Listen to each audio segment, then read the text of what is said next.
Obiajulu, at 45, was the vibrant, unshakable anchor of her own world. A single mother and a dedicated worker, her energy was split perfectly between her bustling home and the small store where she sold provisions.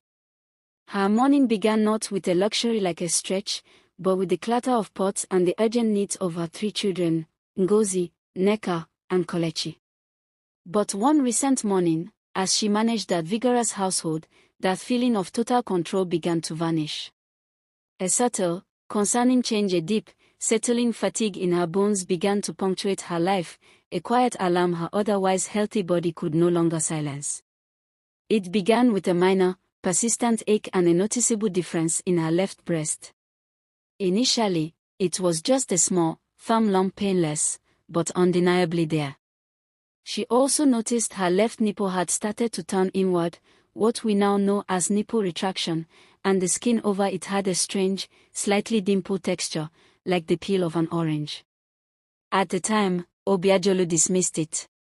Perhaps it was a simple ailment, a blocked duct, or just a sign of stress. But when the lump grew slightly and the pain became a dull, constant throb, she shared her concerns not with the local clinic, but with her revered Pastor Emeka.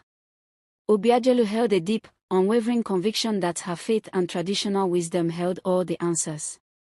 Pastor Emeka, after a period of intense prayer and spiritual consultation, declared the ailment to be a spiritual attack, the test of her faith. He prescribed specific fasting rituals and anointed oil. Simultaneously, she visited a respected traditional healer, Mama Isioma, for a more earthly diagnosis. Mama Isioma, after examining the affected area and reading her cowrie shells, concluded that the lump was an imbalance of hot and cold humors brought on by a curse from a jealous rival. The prescribed treatment was a series of potent herbal concoctions and ritual bathing. Obiajulu believed them both implicitly. Why would she subject herself to invasive, often costly modern hospitals when she had the powerful diagnoses and remedies of her faith and heritage? She refused the thought of a doctor.